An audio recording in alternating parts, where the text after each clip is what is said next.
Começaremos agora às 11h35, a 125, reunião ordinária da Conitec, Comitê de Protocolo Clínico e Diretrizes Terapêuticas.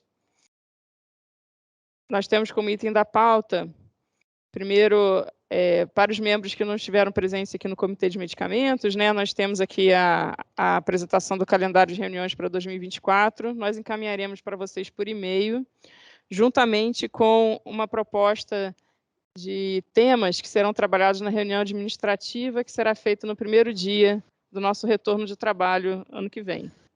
Então, no dia 31 de janeiro, nós teremos a nossa reunião administrativa e eu vou encaminhar com vocês já com as pautas que nós anotamos aqui, já indicadas por vocês, mas vamos pedir também mais propostas, novas propostas.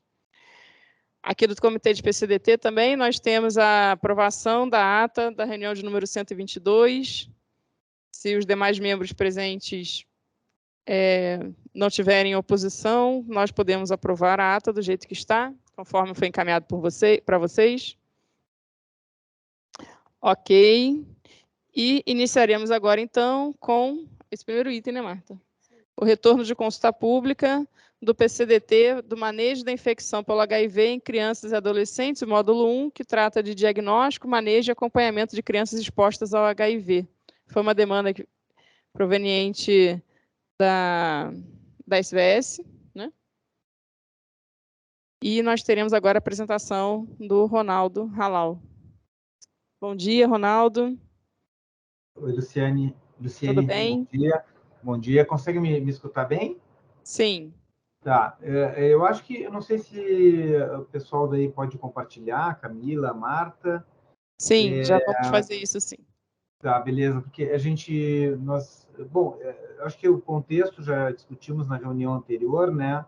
Sim. A necessidade, depois aí de 5 anos, mais ou menos 2017, 2018, a última atualização, necessidade de a gente avançar nesse tema. Fizemos um esforço, né, junto com o nosso grupo técnico assessor, para atualizar, né, e também dividimos em 3 módulos, a exemplo do que fizemos, dividimos em módulos, a exemplo do que fizemos com o protocolo adulto, e submetemos, então, a atualização dos maiores desafios que podíamos hoje conseguir encaminhar, né? Ano que vem teremos os módulos subsequentes, mas o módulo 1, diagnóstico, manejo e acompanhamento da criança exposta ao HIV, e o módulo 2, diagnóstico, manejo e tratamento de crianças e adolescentes que vivem com HIV ou AIDS. Pode passar o próximo. O único conflito que eu tenho é trabalhar, fazer uma assessoria que é a coordenação de HIV e AIDS do Ministério da Saúde. Pode passar, não tem nenhuma relação com companhias farmacêuticas ou outras. Nós que demandamos, pelas razões que foram expostas, nós temos novos medicamentos, né, para crianças, e já apresentamos na reunião anterior o quanto que isso é estratégico, é essencial para a gente poder eliminar a epidemia de AIDS como problema de saúde pública até 2030, já que crianças têm poucas formulações, principalmente as mais novas, né, poucos medicamentos e formulações disponíveis. Dado de segurança, eles percorrem um caminho, né, adultos, via de regra, adultos com muito experimentados em terapia antiviral, adultos com início de tratamento, e aí dá de segurança para crianças, e elas vão migrando, e há escassez, né, de evidências de estudos no mundo inteiro, já que a transmissão vertical do HIV ela tem sido reduzida a ponto de ser eliminada, especialmente no hemisfério norte. Então, a minuta de protocolo já foi apresentada em agosto, né, na reunião da subcomissão de PCDT, foi apreciada em setembro, na reunião ordinária da plenária, né, da Conitec, e foi para consulta pública em outubro. Tivemos 10 contribuições que foram analisadas. Pode passar o próximo? O DGITES nos ajudou fez essa análise das contribuições, e o contexto ele é esse. Nós tivemos, né, a incorporação do raltegravir e do dolutegravir de 5 miligramas, e com isso se pôde ampliar, melhorar as estratégias com raltegravir granulado de prevenção da transmissão vertical, né, para crianças expostas, e o dolutegravir de 5 miligramas, por razões ainda de não ter dado de segurança para recém-nascidos, para crianças que têm infecção pelo HIV. Pode passar o próximo, que nasceram de infecção pelo HIV. Módulo 1, 2 contribuições foram analisadas, não foram incluídas nessa apresentação, né? Nós analisamos junto com o DGITS, e, na verdade, elas se referiam a outras temáticas, outros protocolos clínicos de diretrizes terapêuticas que estavam em consulta pública no mesmo período, não tinham nenhuma relação, não guardavam nenhuma relação com o tema, provavelmente foi algum engano na hora de colocar a contribuição.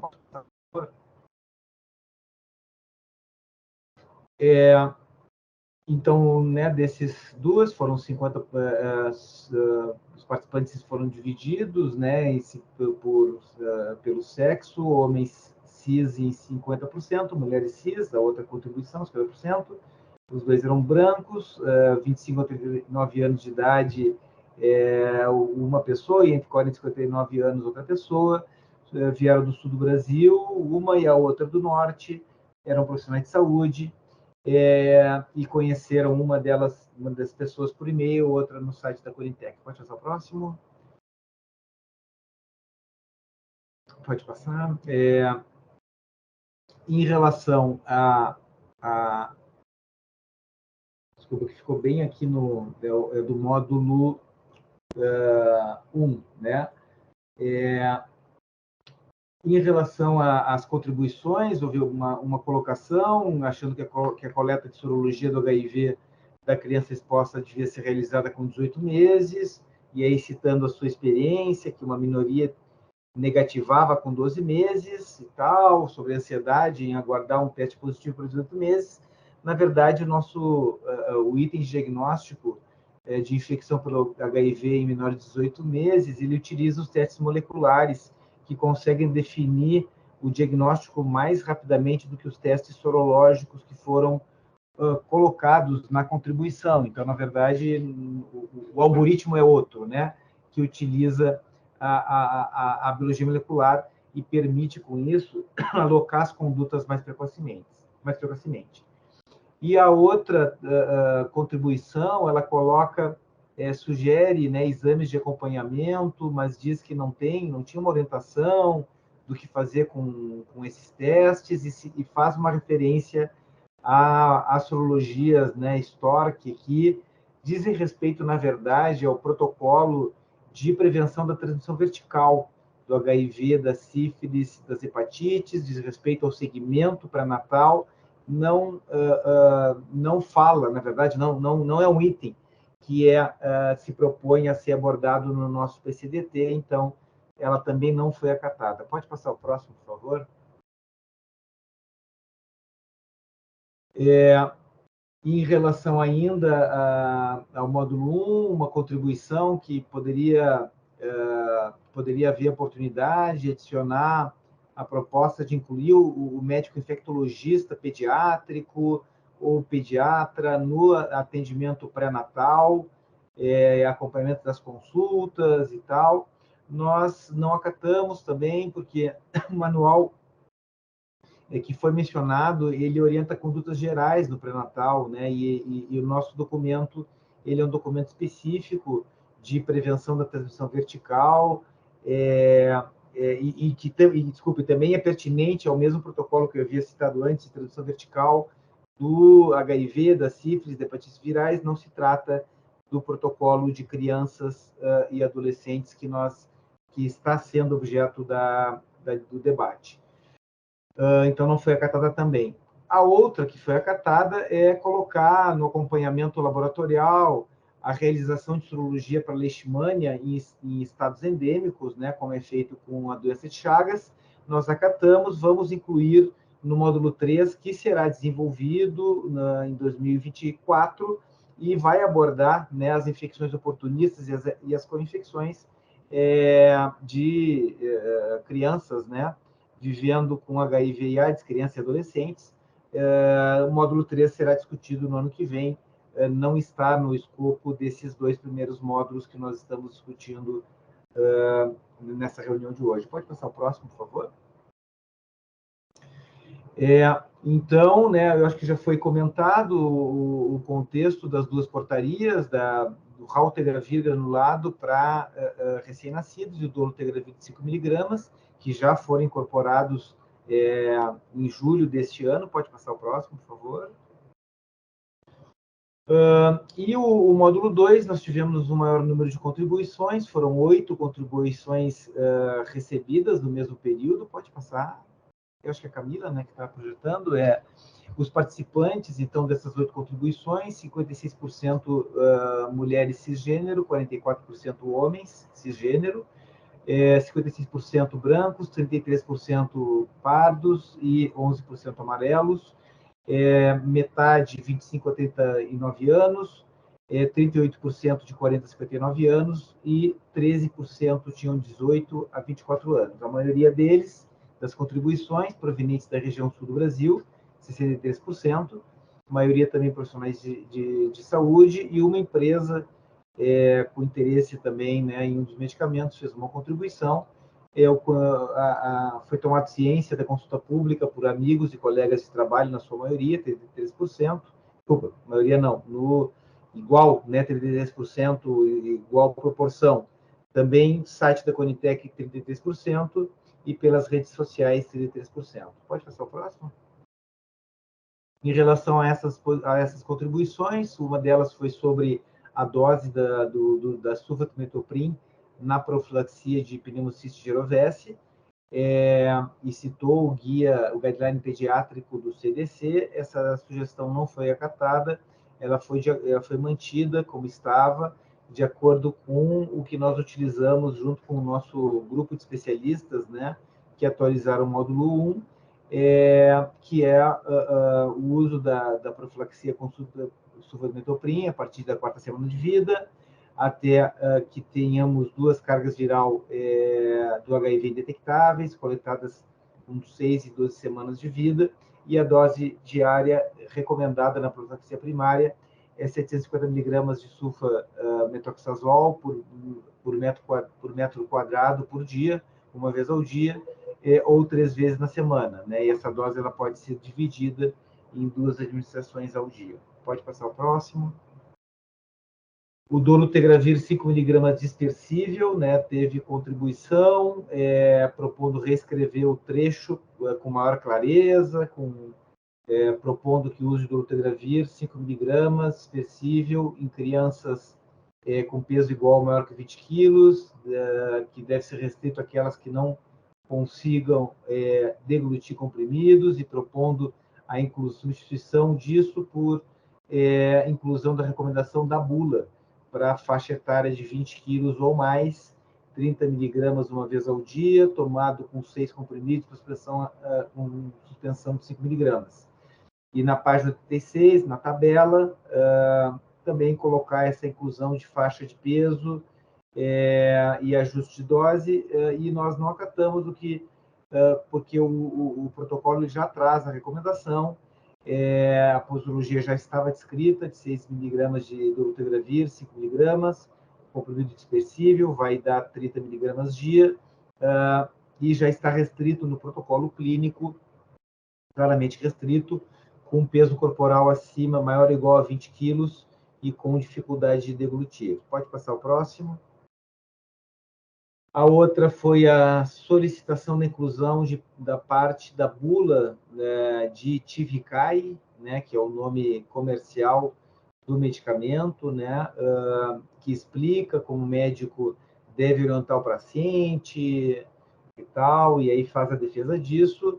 Nós acatamos, né, por considerar que é uma incorporação recente ao elenco de medicamentos, mas nós colocamos as referências, né, a bula como parte das referências, caso o profissional de saúde deseje consultar para orientação dos cuidadores, mas nós consideramos que já havia no protocolo recomendação técnica suficiente, né, e que o grupo técnico assessor já havia validado o texto como ele estava no PCDT.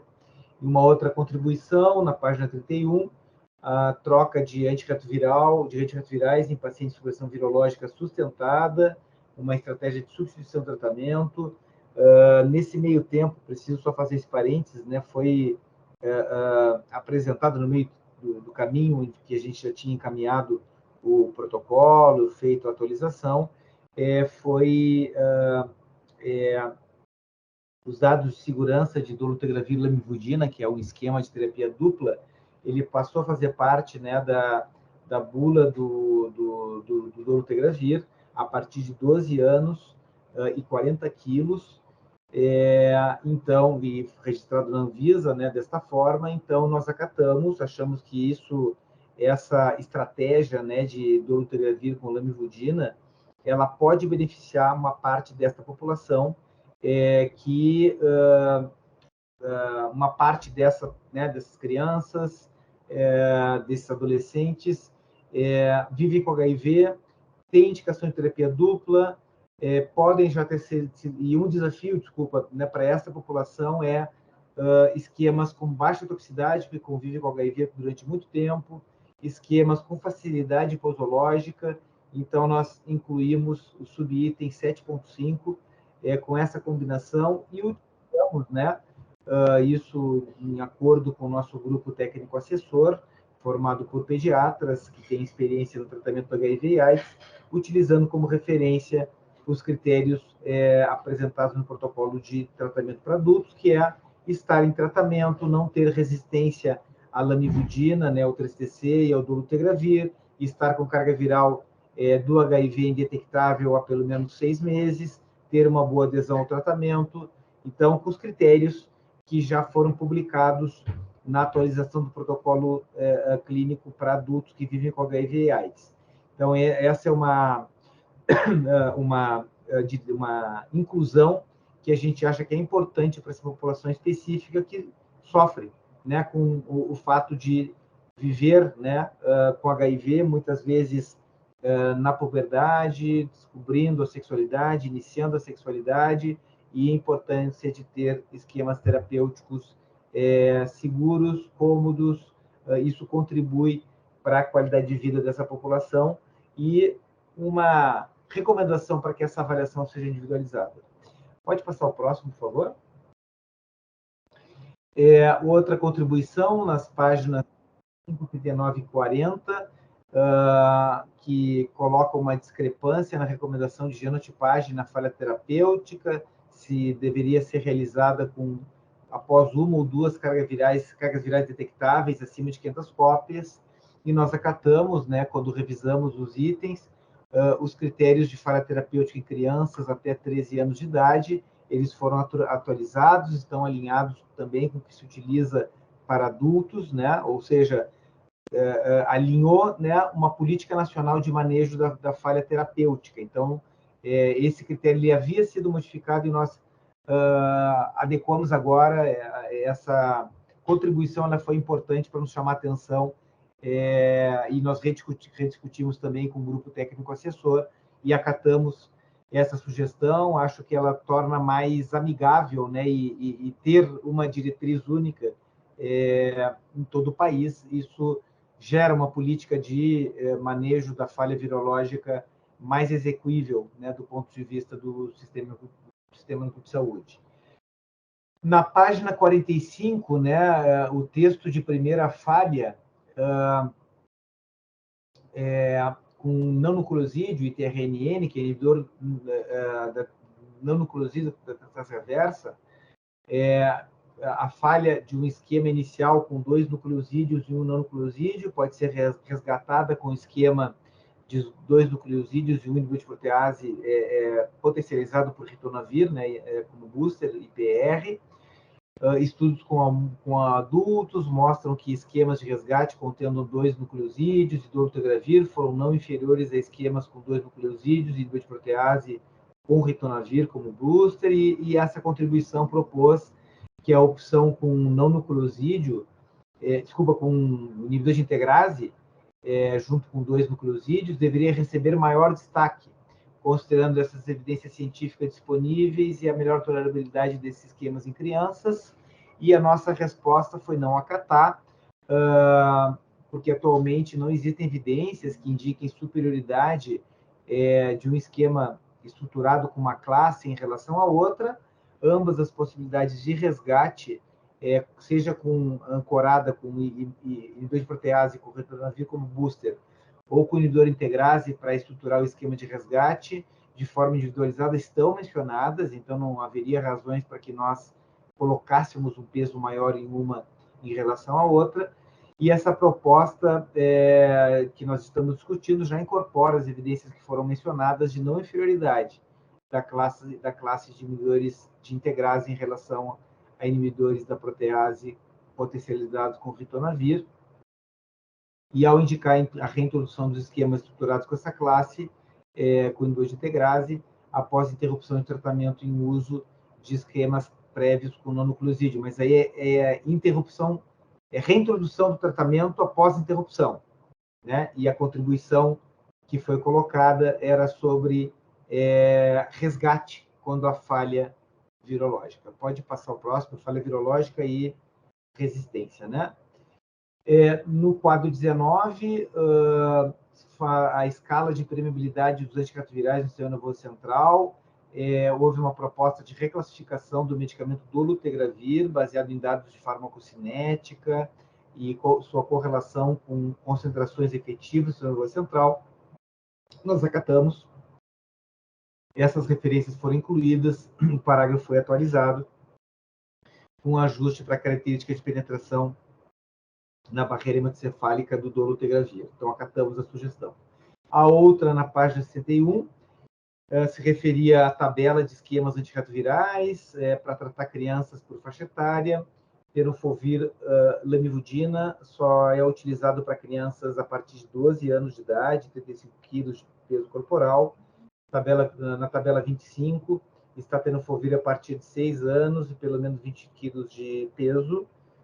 E também estava diferente da tabela na página 80, nós acatamos, revisamos as posologias destacadas e padronizamos com indicação adequada do tenofovir a partir de 35 quilos de peso corporal. Então, a consulta serviu para a gente poder revisar e poder alinhar todas as tabelas, né? Lembrar que é um esforço muito grande, porque esses protocolos eles são bastante densos e com aqui nas crianças e adolescentes tem a peculiaridade, né, em relação a adultos, que tem diferenças por idade, né, idade gestacional, né, idade gestacional nascimento, peso e idade do recém-nascido da criança. Então, isso agrega muita complexidade de alinhar a todas essas variações que no adulto nós não temos essa complexidade. Pode passar o próximo?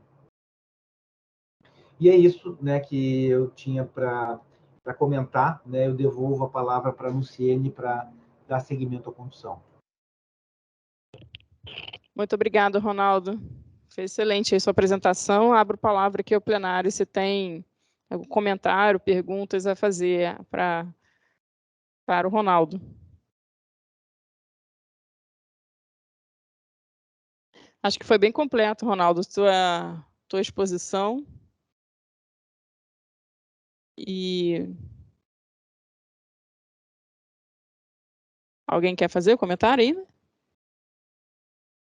Não? Acho que foi bem completa, então, a sua exposição, Ronaldo.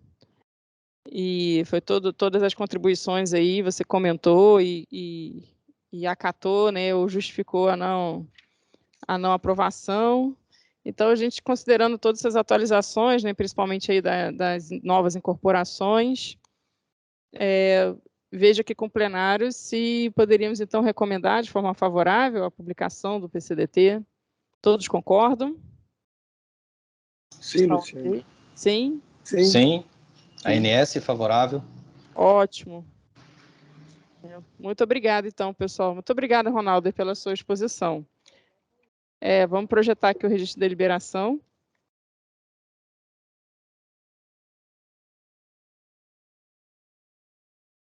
A gente facilita aí para todos nós, né? A área técnica vai, se debruça, faz todos esses... Parabéns aí, Ronaldo, mais uma vez aí pelo seu trabalho, junto com a equipe.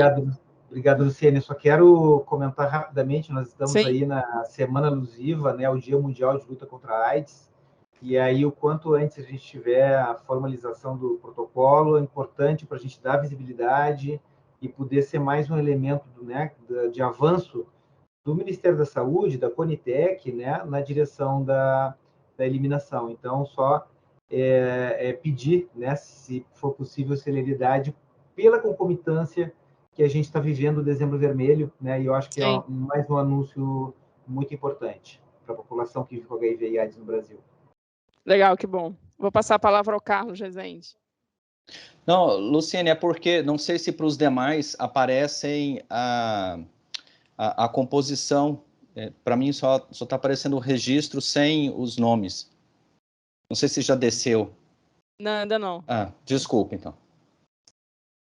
Então, como no registro, né, os membros presentes deliberaram por unanimidade recomendar a aprovação do PCDT para o manejo da infecção do HIV em crianças e adolescentes, módulo 1, diagnóstico, manejo e acompanhamento. E tiveram presentes aqui, ó, os representantes da SECTIC, SAES, SVSA, SAPS, CEGETS, Conselho Nacional de Saúde, Priscila, ANS Carlos, Conasems Elton, MB Vanderlei e Enatsa Verônica. Acho que está tudo ok, então, né, Carlos? Sim, muito obrigado. Nada. E o Ronaldo também já apresentou, né, a segunda etapa aí, que são o PCDT para o manejo da infecção em HIV, módulo 2, diagnóstico, manejo e tratamento de crianças e adolescentes vivendo com HIV.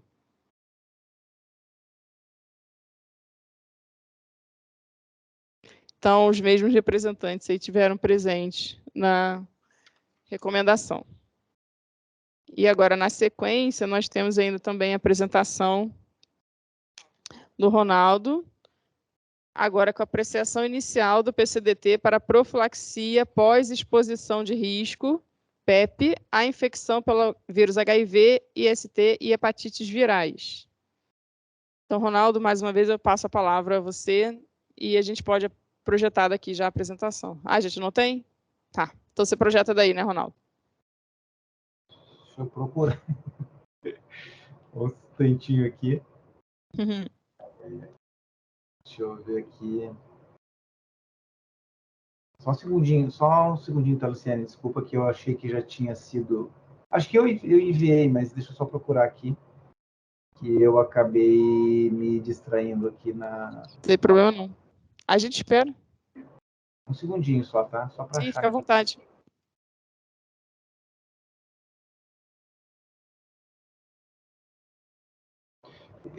Talvez se a Camila puder também dar uma olhadinha, que eu enviei. E... Aqui, achamos aqui. Não, acharam achamos. já? Tá. Desculpa, A gente pode pessoal. projetar daqui, Ronaldo. Fica mais... A gente está tendo aí uma semana muito intensa e ontem já tivemos e hoje temos uma... Sim. E até é importante dividir com vocês, né? A gente está hoje com um encontro de coordenadores estaduais e de capitais de STIs, e aí nós estamos equipe dividida. Temos também apresentação à tarde, então uma série de atividades, e aí desculpa aí não ter apresentação aqui. Mas não sei se a Camila pode... Não, a gente já achou aqui, a gente vai projetar aqui, já achamos, já. Mas eu acho que só para contextualizar, né, tem notado que a gente tem feito um esforço muito grande para atualizar, né, o que nos cabe, né, de política indutiva, né, de boas práticas, de uso racional de medicamentos, de inclusão de novas opções terapêuticas para a população que vive com HIV e AIDS. Tudo isso, obviamente, indo na direção, né, de garantir o acesso universal ao diagnóstico, à prevenção, ao cuidado integral, ao tratamento e mirando a qualidade de vida da população que vive com HIV ou AIDS, né, no país, e combatendo estigma e preconceito. O protocolo clínico e diretrizes terapêuticas que a gente vai discutir agora, que é a profilaxia pós-exposição ocupacional, sexual, no contexto de violência, vai nessa direção e agrega, além do HIV, as infecções sexualmente transmissíveis e as hepatites virais. Colegas dessas áreas também estão participando da reunião para nos dar apoio e, se for preciso, eles vão contribuir também. É uma demanda interna, né? Nós tínhamos o último protocolo publicado em 2021. Nesse meio tempo, foram agregadas aí novas intervenções, que entre elas, né, o Darunavir de 800 miligramas, também ampliação de faixa etária para imunização para a vacina da HPV. Achávamos que era super importante fazer um realinhamento, uma atualização com esquemas de tratamento de profilaxia mais amigáveis para a finalidade dessa diretriz, que é 28 dias para evitar a transmissão do HIV. Apresentamos a minuta de protocolo na reunião anterior, né, da subcomissão de PCDT, agora em novembro. Pode passar o próximo. Em novembro desse ano, mesma coisa em relação ao conflito de interesse por trabalhar aqui na coordenação de HIV/AIDS. Pode passar o próximo. O contexto, né, que é a profilaxia pós-exposição, ela consiste no uso de antirretrovirais para prevenir a transmissão do HIV e medidas, né, para prevenir a transmissão de hepatites virais e da sífilis. Uma dimensão muito importante, né, a prevenção, a profilaxia pós-exposição, ela compõe o que eu acho que estará mais adiante, né, a chamada mandala da prevenção. São estratégias de prevenção combinada que utilizam o uso de preservativos internos e externos, né, que anteriormente se denominava femininos e masculinos.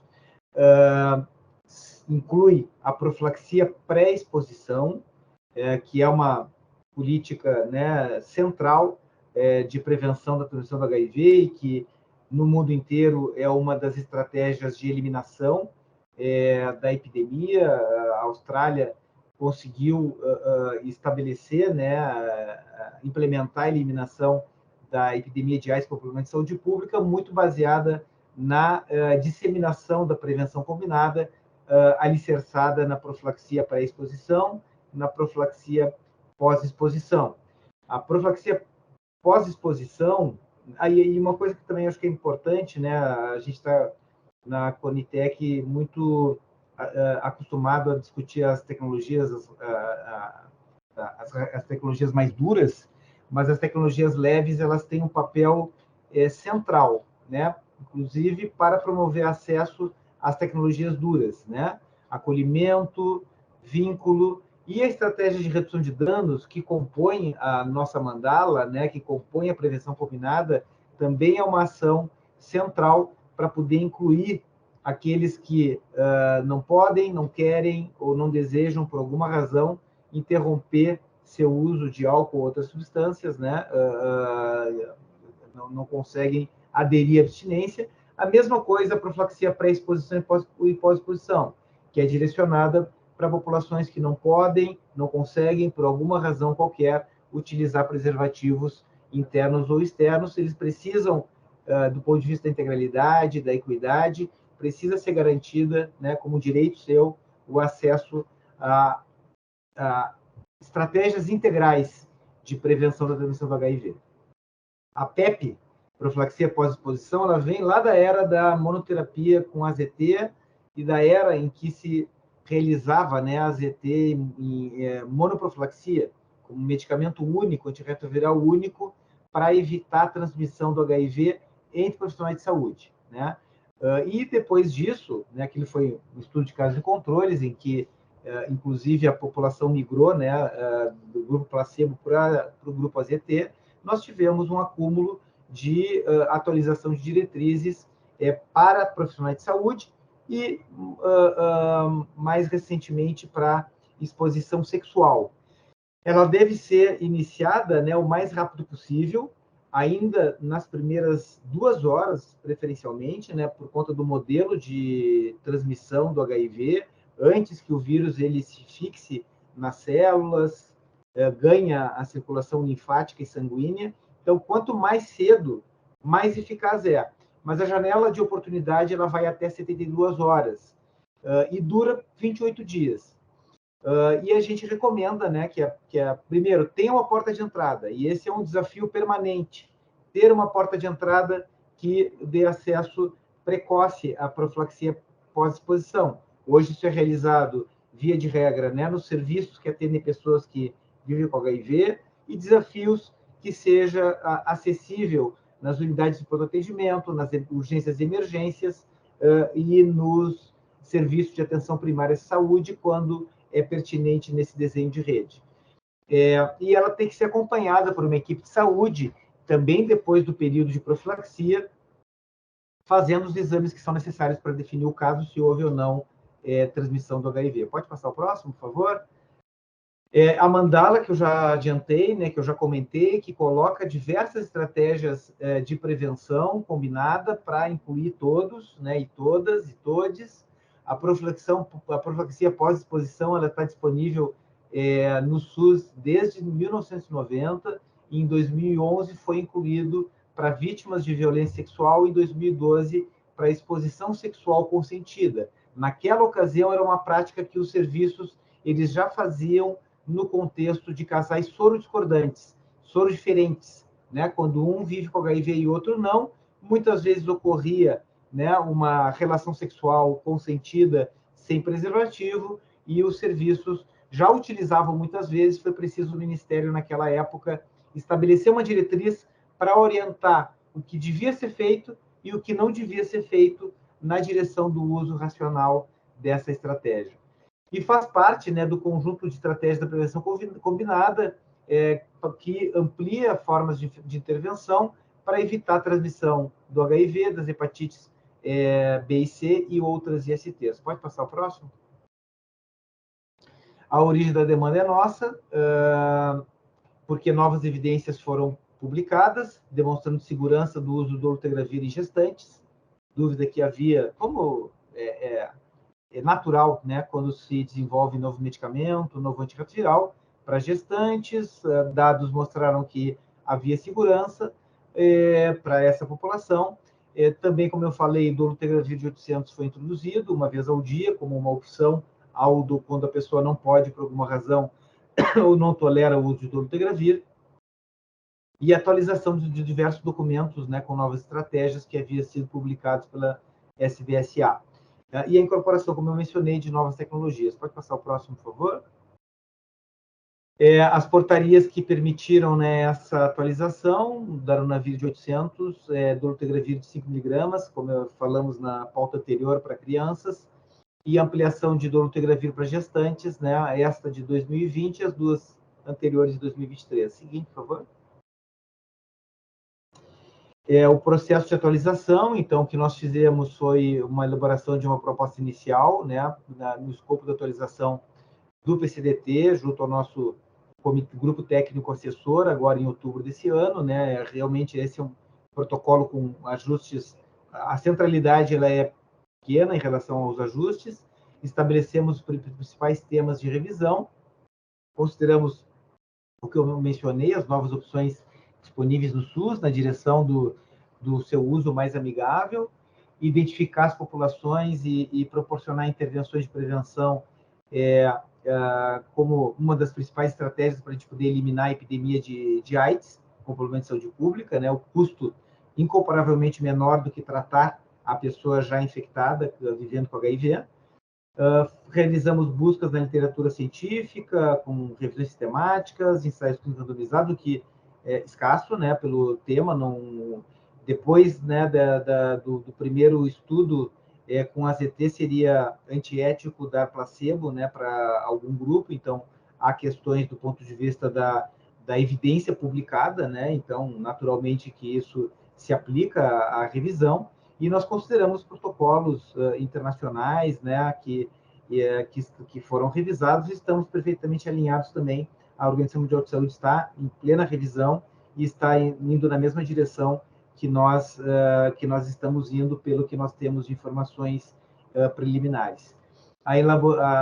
Essa proposta foi elaborada com pontos-chave para atualização, encaminhamos a proposta para discussão pelo grupo de especialistas em novembro de 2023, fizemos reunião com eles, estabelecemos consenso nas principais decisões, né, usando a metodologia Delphi adaptada, e apresentamos aqui em 21 de novembro, na subcomissão de PCDT da Conitec, a proposta inicial. Pode passar o próximo?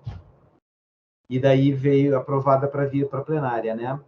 As principais atualizações: primeiro, ampliamos o dolutegravir para gestantes em qualquer idade gestacional e todas as pessoas, né, com potencial de engravidar. Porque as evidências mais recentes elas garantem segurança e eficácia do medicamento, né, compondo essa estratégia. E essa recomendação também já havia sido aprovada, né, o tratamento do HIV em adultos, né, na mesma diretriz aqui que a gente está discutindo na profilaxia pós-exposição do HIV. Pode passar o próximo. O dolutegravir de 5 mg, né, comprimido dispersível para crianças com maior ou igual a 30 quilos e acima de 4 semanas de vida. Acabamos de discutir isso no PCDT de criança, então estão alinhados os protocolos, o que é super importante e que é uma tarefa estratégica que principalmente a Camila e a Marta lideram aí pelo grupo de vocês, né? E essa indicação ela também foi discutida com o nosso grupo assessor de pediatras e foi incluído no módulo 1 do PCDT de criança e adolescente que acabou de ser aprovado. Pode passar o próximo? Esquema de segunda linha, né? Nós substituímos o atazanavir, que gera icterícia, né? E aí isso levava as pessoas que utilizavam o atazanavir a interromperem, porque isso gera, né, estigma, as pessoas são questionadas quando utilizam o medicamento, e ao que parece a icterícia ela é mais intensa ainda em quem não vive com HIV, quem começa a usar o atazanavir, e isso denotava, né, na visão externa, poderia ser algum problema e constrangia as pessoas, fazendo com que elas interrompessem o segmento dos 28 dias. Então, por isso, nós alinhamos também, e convenhamos que, do ponto de vista de um acesso universal sustentável, facilita a logística a gente ter opções alinhadas, né, de primeira e segunda linha no protocolo de tratamento e no protocolo de profilaxia pós-exposição. Isso é bom para nós, no nível central, isso é bom para os estados, para os municípios, é bom para o serviço de saúde e é bom para as pessoas que são afetadas ou que têm risco de transmissão para HIV. Então, na verdade, é bom para todos e para todas, né? E a recomendação, então, já havia sido aprovada também do Darunavir 800 para adultos que vivem com HIV ou AIDS para tratamento. Pode passar o próximo? Então, nós reforçamos também algumas recomendações que julgávamos importante reforçarmos, sobre indicação e início de PrEP, profilaxia pré-exposição após o uso da PEP, ou seja, essas duas intervenções elas têm conexão, né? Por exemplo, a PrEP, profilaxia pré-exposição, o uso antes da relação sexual consentida, ela deriva daqueles que usavam PEP, principalmente repetidamente, quase se tornando um uso contínuo de PrEP, porque caracteriza as populações de maior risco, né? Se elas buscam serviço de saúde, porque elas identificaram que tiveram uma exposição, elas já são candidatas à profilaxia pré-exposição. E a profilaxia pós-exposição deriva da pré-exposição. Então, nós fizemos uma conexão mais orgânica dessas duas dimensões, como eu falei, aí juntando, né, tecnologias suaves, né, leves, considerando a necessidade de olhar para a indicação de PrEP para quem buscou para o uso de PEP. Reforçou também os cuidados para pessoas com hepatite B, que tem indicação de profilaxia pós-exposição, e dos cuidados de acompanhamento da soroconversão quando usa ou após o uso da PEP. Pode passar o próximo? A vacinação para HPV, né, também estratégica, essencial. Alinhamos com a atualização do Departamento de Imunização e de Doenças Imunopreveníveis, produzindo uma diretriz única, como eu falei, de mais fácil adesão, alinhando os documentos da SVSA, incluindo, portanto, a vacinação para meninos e meninas de 9 a 14 anos, esquema de 2 doses com intervalo de 6 meses. E também a vacinação, né, nesse país que ainda sofre pelo machismo, sofre com homofobia, sofre com as desigualdades sociais, né? A vacinação prevista para vítimas de violência sexual, homens e mulheres de 9 a 45 anos, que não tivessem sido vacinados. Então, é preciso alinhar a diretriz também aos determinantes sociais que perpetuam, né, a dor, o sofrimento aí no nosso país, sendo inclusivos para reduzir os danos, né, que o machismo, especialmente, e a homofobia eles causam no nosso meio. Pode passar o próximo. E a desigualdade social também, que está relacionado com esse fenômeno. Eu paro por aqui. Não sei se os colegas de hepatites e da Coordenação Geral de ISTs querem fazer alguma complementação, deixo a critério deles. Se não quiserem, eu devolvo aí a palavra, a condução para Luciene, da Conitec.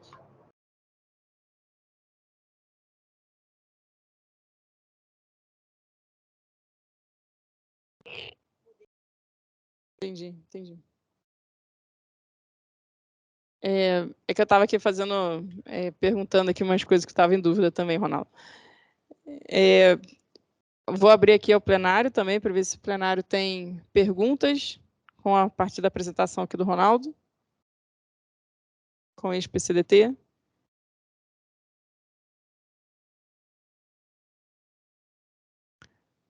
Eu só vou compartilhar aqui o que eu estava perguntando para a Marta sobre a vacinação da HPV, que eu fiquei na dúvida lá, que como ela estava aí nesse escopo aí também da diretriz. Era isso que eu estava conversando aqui. Aí a Marta estava me explicando desse link aí, então. Isso. Mais alguém gostaria de fazer um comentário? Oi, Carlos. Pode falar. Carlos Rezende, ANS, sem conflito de interesse com a matéria. Eu gostaria só de transmitir, né, os parabéns aí ao Ronaldo e equipe, porque além desse trabalho tão extenso, inclusive do ponto de vista metodológico, né, trazer técnica Delphi para toda essa discussão, eu acho que a proposta chega bem redonda aqui para a nossa discussão e aprovação. E a área também sempre atenta nas atualizações, né? Então, assim, essa é outra coisa muito importante, porque realmente é benefício aí para todo o país, né? Bom, pessoal, então aqui eu pergunto, quem que levantou a mão? Deixa eu ver aqui. Eu não consegui identificar, perdi aqui. Mas, oi? Quem? Ah, tá bom. Então aqui eu pergunto ao plenário se nós podemos recomendar de forma favorável ao texto conforme foi apresentado para consulta pública. Favorável. Ok. Estão todos de acordo? Ok. Bom. Então, muito obrigada, Ronaldo, pela apresentação. Mais uma vez, parabéns a você e a equipe pelo trabalho. E nos vemos aí no retorno. Obrigado, Luciene. Só, né, falar que esses trabalhos todos aí que a gente vem apresentando na Conitec, o de ontem, os anteriores são possíveis porque tem um trabalho coletivo aqui, né, que não é exclusivo também do DAT, né, vocês têm um papel central. Acho que é assim que a gente responde, né, às principais doenças em saúde pública, né, de uma forma bem articulada dentro do Ministério da Saúde. Eu agradeço a vocês aí pela oportunidade, pela parceria e gentileza de sempre. Ótimo. Obrigada, Ronaldo. Obrigada também pelas palavras. Então, pessoal, boa tarde, pessoal da SVS. A gente vai continuar agora com mais um item aqui da pauta, antes do almoço, que é a apresentação do retorno de consulta pública do PCDT da anemia na doença renal crônica. E nós teremos aqui a apresentação da Marília Donati, da Unesp Botucatu.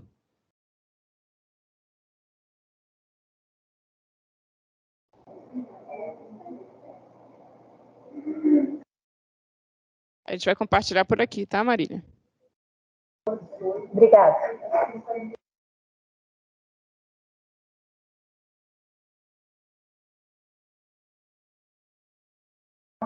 E daí eu só tenho dia 26, eu e aí, outros lugares. Eu posso começar? Eu não sei se tem a primeira parte, se é de vocês, o começo. Sim, a Meline vai fazer um histórico. Tá, do tá, PCDT. Tá, obrigada. Boa tarde, Meline. Pode se apresentar e seguir. Olá, boa tarde a todos.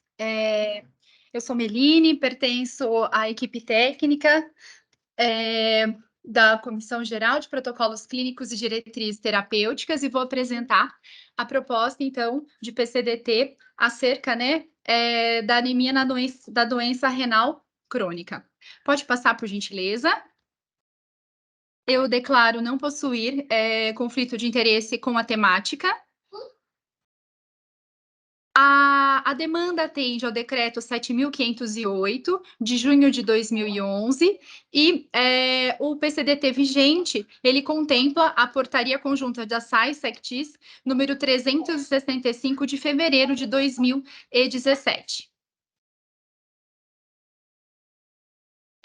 Essa demanda contempla, então, uma atualização onde 2 PCDTs foram unificados. O PCDT da anemia na doença renal crônica de reposição de ferro e o PCDT da anemia da doença renal crônica de alfa-poetina.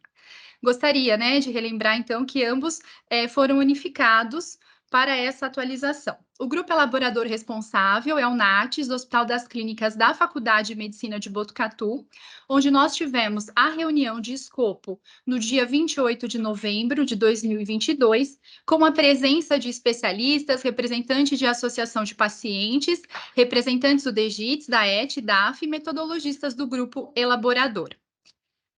A presente atualização ela foi apresentada para apreciação na reunião da Subcomissão Técnica de Avaliação de PCDT no dia 20 de julho de 2023.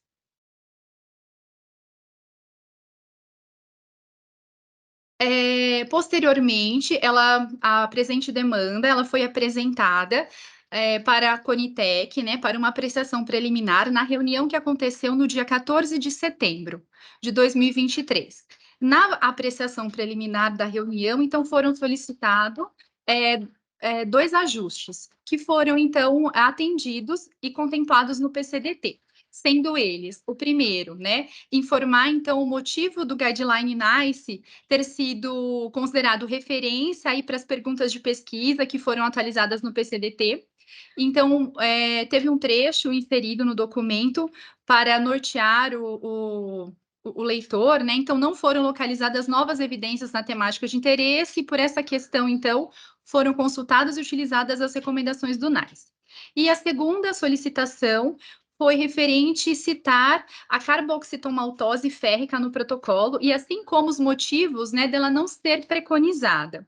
Então, foi ajustado o trecho no PCDT da seguinte forma: para o tratamento com carboximaltase férrica, além dos critérios para o tratamento de reposição ou suplementação de ferro, o paciente deve ser adulto, estar em tratamento conservador ou em programa de diálise peritoneal e apresentar intolerância gastrointestinal inadequada, adesão ou resposta insuficiente ao tratamento oral. Posteriormente, foi recomendado que ele fosse para consulta pública, que esteve no ar na data de 10 a 30 de outubro de 2023. Neste momento, convido o grupo elaborador para que possa dar continuidade à apresentação. Obrigada, Meline. Vocês estão me ouvindo? Conseguem me ouvir? Sim, conseguimos. Tá, muito obrigada. Bom, eu queria começar declarando que não possuo nenhum conflito de interesse com o tema. Meu nome é Marília, eu sou membro do NATES, do Hospital das Clínicas da Faculdade de Medicina de Botucatu. Bom, com relação à consulta pública, nós recebemos 10 contribuições, todas advindas do formulário de experiência e opinião.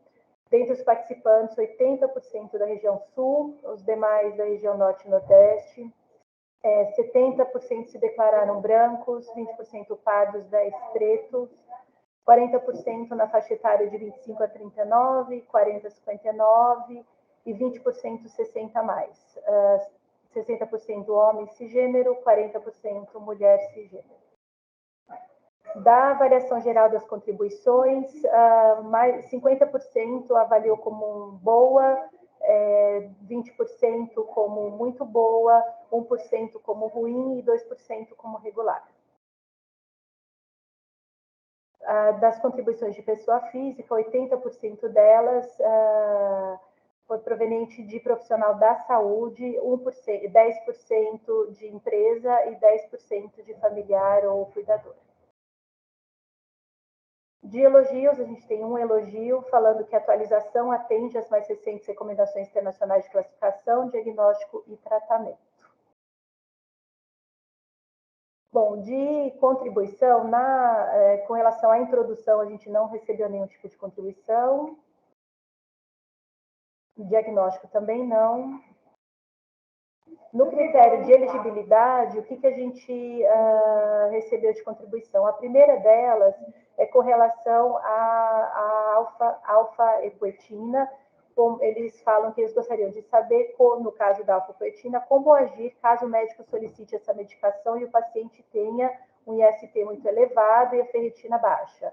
Ele já viu casos que eles tiveram que enviar para instâncias superiores, esses casos, né? Então, a nossa resposta foi que o PCDT já contempla essa situação clínica.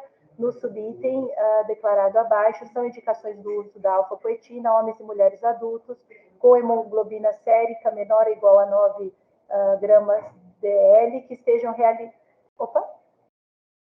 realizando reposição de ferro e apresentem deficiência absoluta relativa de ferro. Ainda nos critérios de elegibilidade, eles comentam que no PCDT vigente estão contemplados o CID-10, N18 e N18.8. No entanto, no novo PCDT proposto estão contemplados o CID 18.3, 18.4 e 18.5. Considerando a regulamentação para o fornecimento de medicamentos preconizados nesse PCDT pelo componente especializado, pela CEAFA, solicitamos revisão dessa divergência e, caso mantida essa redação atual, gostaríamos dos seguintes esclarecimentos. O medicamento da CEAFA preconizado no PCDT não serão mais fornecidos para os CIDs N18 e N18.8. Administrativamente no CEAFA, milhares de pacientes com processos deferidos para esse medicamento. O fornecimento será interrompido para esses CIDs? Será necessária adequação desses CIDs, desses pacientes para o fornecimento, para que seja mantido? Haverá atualização no CIGTAP com exclusão desses CIDs para o medicamento do CEAFA preconizado no PCDT vigente? A nossa resposta foi que o PCDT segue os códigos do CID-10, 18.3, 4 e 5 mais atuais, já atualizados no PCDT de distúrbio mineral ósseo da doença renal crônica vigente e no PCDT de estratégia para atenuar a progressão, que aguarda a publicação. E em relação às questões administrativas, com a mudança na tabela do SUS, essas fogem ao escopo deste PCDT. Pode passar, por favor. Ainda aí, com relação ao tratamento farmacológico, a gente teve uma série de contribuições trazendo a mesma questão, que está relacionada com a carboximaltose férrica. Então, a primeira contribuição, ela explica o que é um composto de ferro estável, o que ela permite, com a aplicação de tipo de dose, e que é necessário 5 aplicações, prejudicando a qualidade de vida dos pacientes e cuidadores e consumindo veias que serão necessárias para a confecção de fístulas arteriovenosas para hemodiálise. Então, na diálise peritoneal, a carboximaltose férrica também seria útil para poupar visitas às unidades de saúde e preservar os casos sanguíneos para futuros programas de hemodiálise. Eu vou ler todas as contribuições, porque elas falam da mesma coisa e a resposta é comum a todas.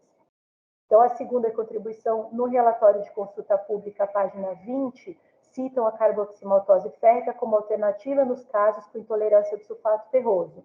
Inclusive que a medicação está incorporada ao SUS para pacientes com deficiência de ferro, intolerância ou contraindicações aos sais orais de ferro. No entanto, não há recomendação, de tal forma que sugiro que a presente CP fosse harmonizado ao texto do PCDT de anemia por deficiência de ferro, intolerância ou contraindicações aos sais orais de ferro. Pode passar, por favor, que a resposta ela vai estar presente.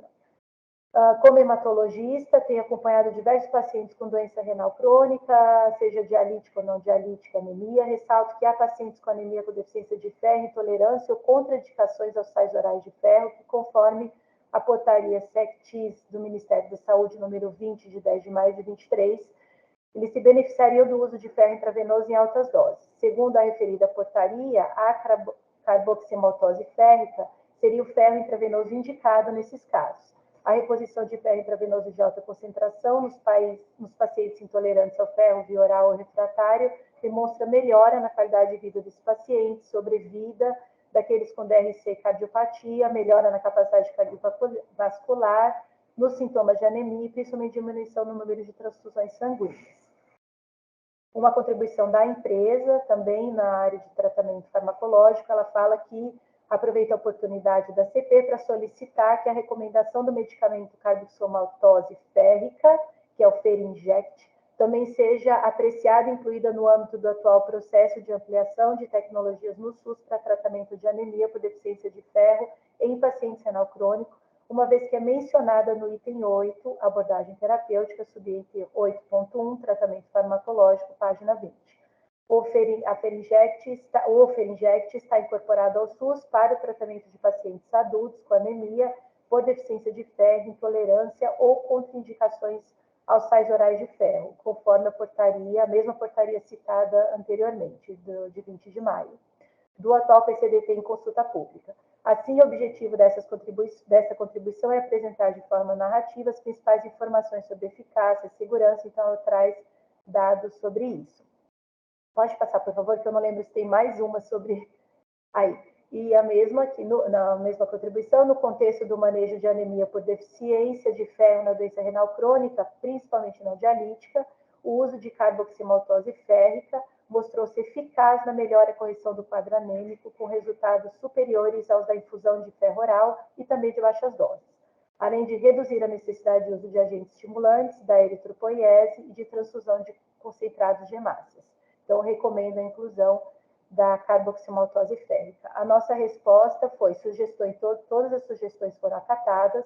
O protocolo já indicava que pacientes com indicação para carboximaltose férrica deveriam verificar os critérios para o seu uso já descritos no PCDT de anemia por deficiência de ferro, já aprovado, né, considerando a decisão de incorporação do SUS do medicamento. Contudo, entendendo que pacientes com anemia na doença renal crônica atendem ao critério ferritina normal elevada, desde que o índice de saturação da transferrina seja inferior a 20%, do PC de anemia por deficiência de ferro, optou-se por trazer as recomendações também para o PCDT de anemia por doença renal crônica. Assim, o medicamento foi incluído no item fármacos e foram incluídos critérios de inclusão e demais orientações sobre o seu uso. Pode passar, por favor. A gente não recebeu contribuições no monitoramento. E na regulação e controle, a única foi incluir a autorização de prescrição de alfapoetina para anemia de insuficiência renal para hematologistas. Hoje, os pacientes que têm disfunção renal e se beneficiariam da alfapoetina precisam obrigatoriamente ser prescritos por nefrologistas.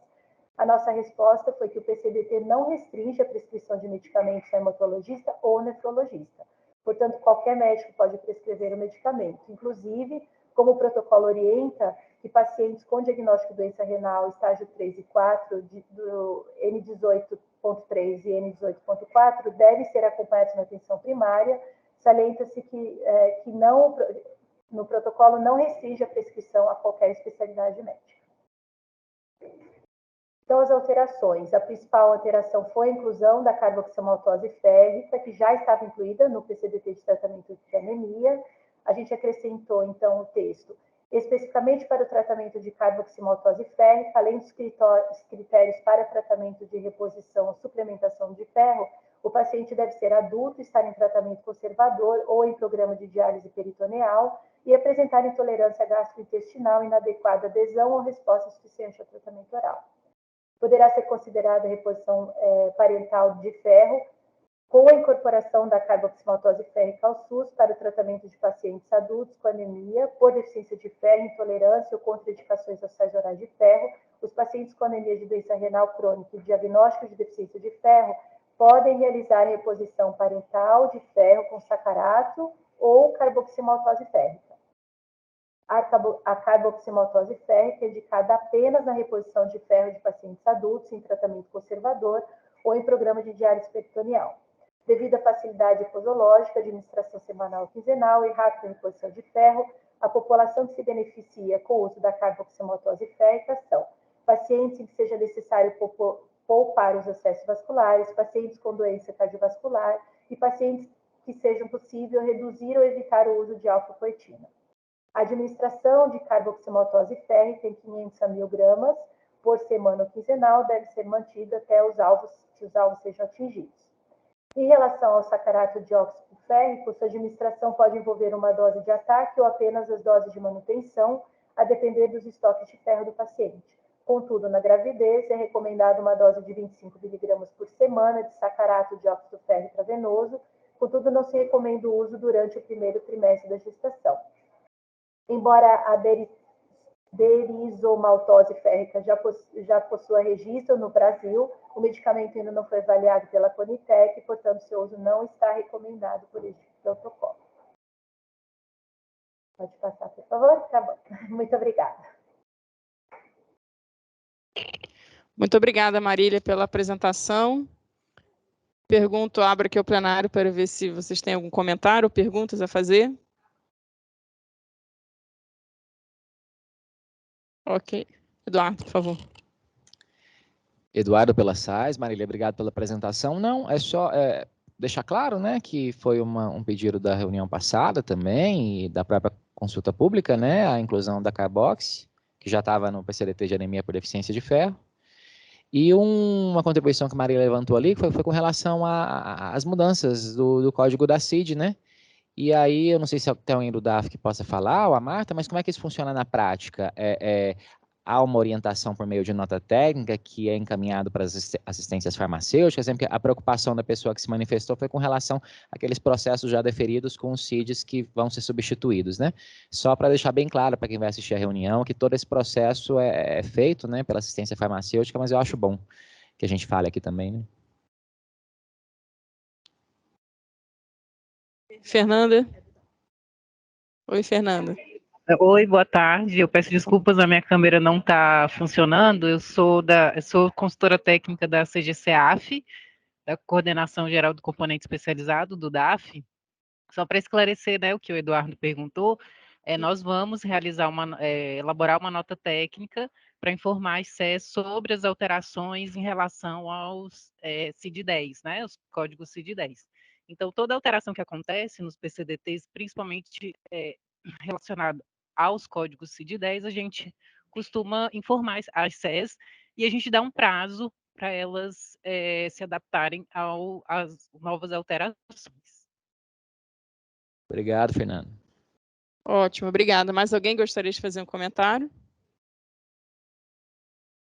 Acho que está ótimo, está perfeito, então. Então, Marília, muito obrigada. Então, nós temos, então, Pode colocar, por favor, o registro de deliberação?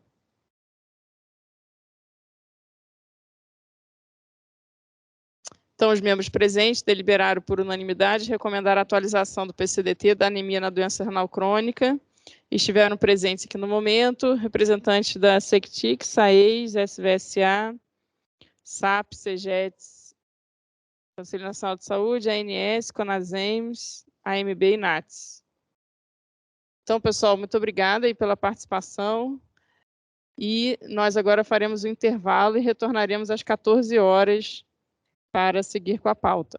Então, bom almoço a todos vocês.